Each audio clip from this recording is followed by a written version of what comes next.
华为 Pure 80系列来了。那么作为相同的 Pro Plus 级别 ，Pure 80 Pro Plus 跟 Mate 70 Pro Plus 比会怎么样呢？本期的看点如下，推荐大家仔细去看。有多少人跟我一样对 Pure 这边捏把汗呢？因为看过之前节目的朋友都知道 ，Mate 70 Pro Plus 在某些方面还是非常强的。那 Pure 80 Pro Plus 能否延续这个强势呢？或者说它能不能稍微强一些呢？作为聊影像的节目，一直鼓励大家能参与到摄影中来。现在很多朋友都把照片上传到了视频回复当中，是你们真正的带着大家热爱生活，能参与到摄影中来，所以就非常感谢大家了。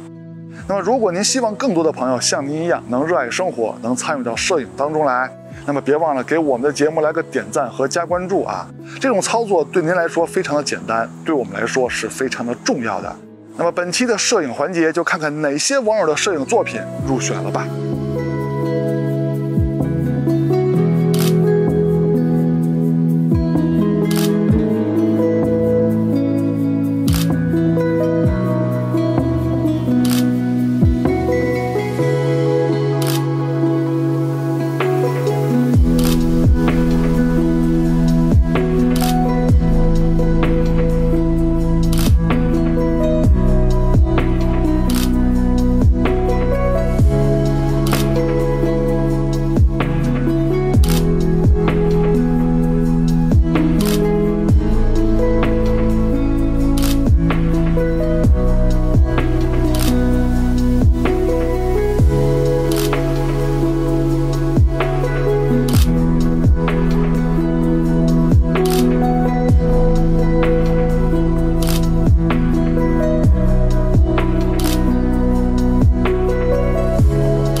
器材虽然分好坏，但是摄影不论器材，能成像的设备都能参与到摄影中来。欢迎收看 ZPH， 别忘了点赞和加关注支持我们啊！那么下面我们就来看看这两台手机的表现吧。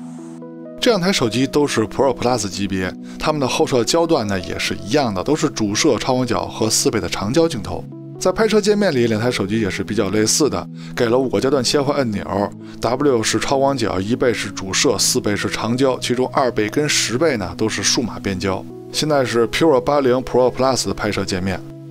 现在是 Mate 70 Pro Plus 的拍摄界面，乍一看呢两边还是比较相近的。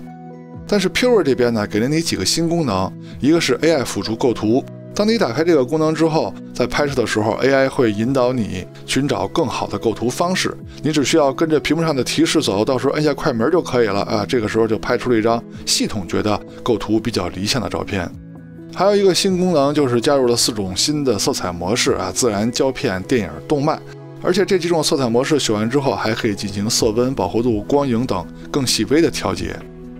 现在看到的就是新的4种色彩模式的成片对比，它们之间的色彩差异确实挺大的哈。厂家为您提供这些丰富的色彩模式呢，就是方便您创作的。那至于您更喜欢哪种色彩模式，还有哪种环境下更适合哪种色彩模式，这就要靠您自己多拍多练了。但是有一点是肯定的，这些色彩模式是为了提高您拍摄时的乐趣，丰富成片的效果的，肯定跟什么所见即所得呀，接近肉眼是没有关系的。那下面我们就来看看这台手机每一颗镜头在不同应用场景下的表现吧。我们还是先从主摄开始聊。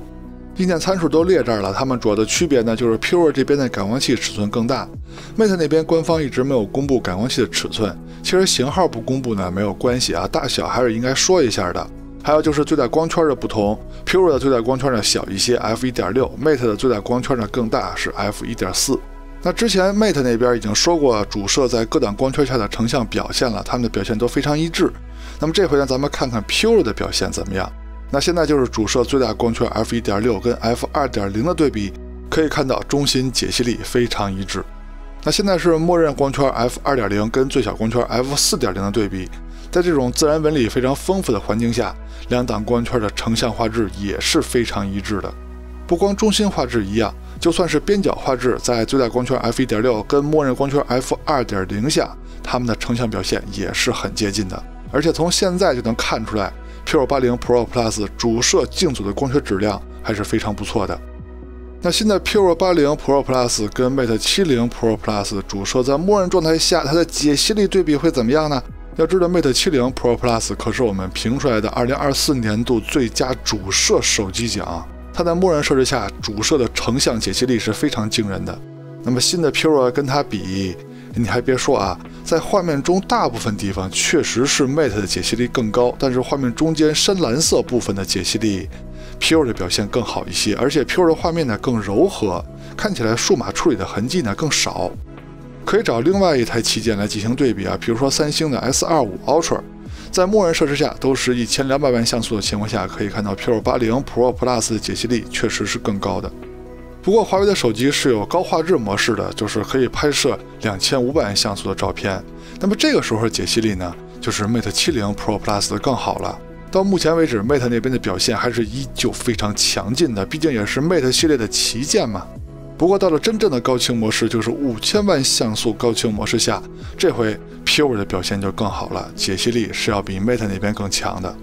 镜组的光学质量，也就是边角画质把控方面呢，如果看右上角的话，居然是 P5 的表现更好。要知道 P5 的感光器更大，越大的感光器是越不利于把控边角画质的，而这方面 P5 反而做得更好，那就说明它的镜组光学质量是相当优秀的。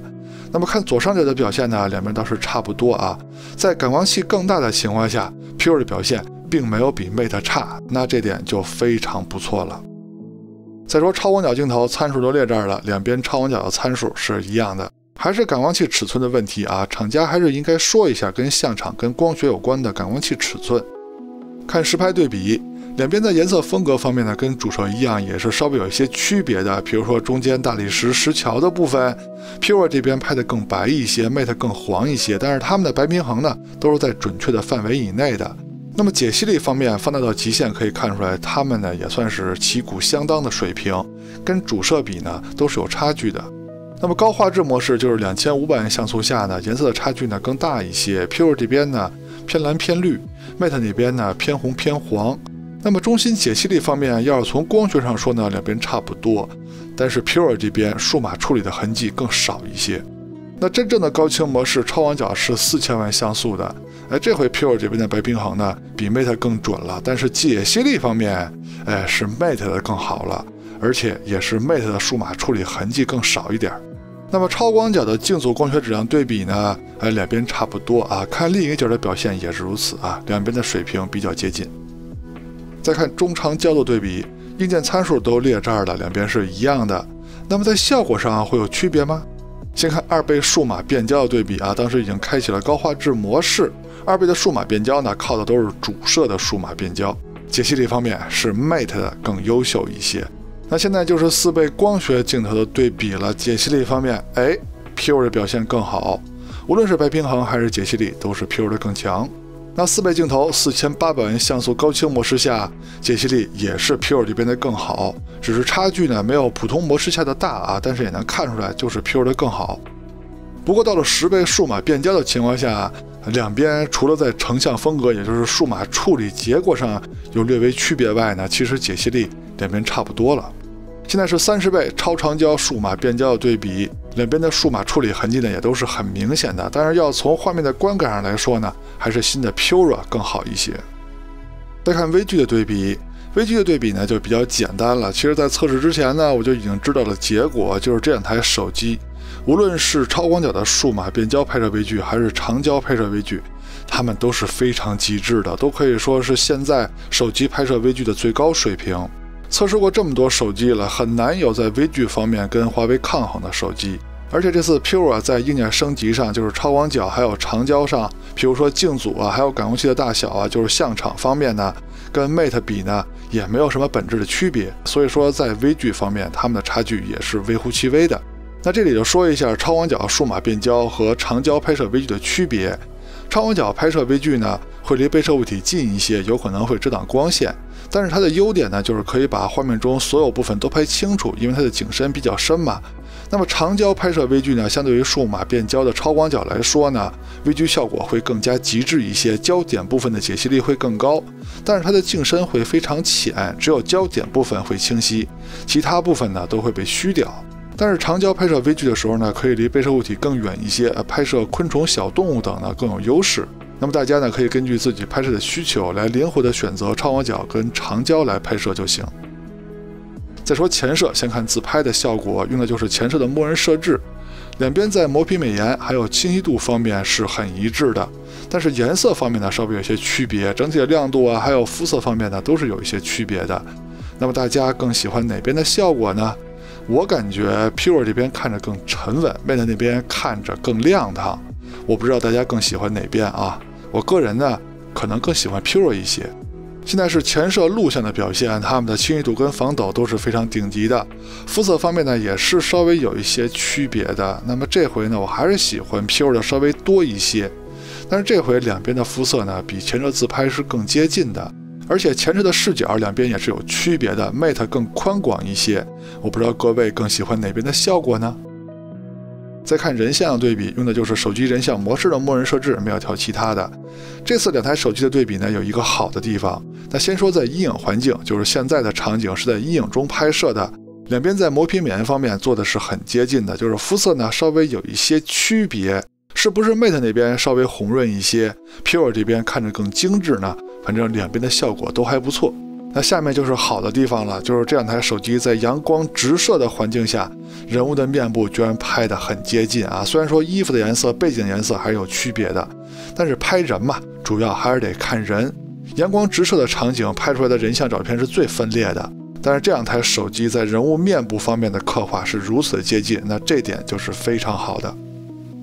那再说蜘蛛扩张度的对比啊，这个环节跟微距一样，这两台手机的对比呢也是比较接近的。无论是主摄还是超广角，在各个场景下呢，它的表现你要细看的话呢，肯定还是有区别。但是总体来说，它们的高光部分跟阴影部分在细节呈现方面都是很优秀的。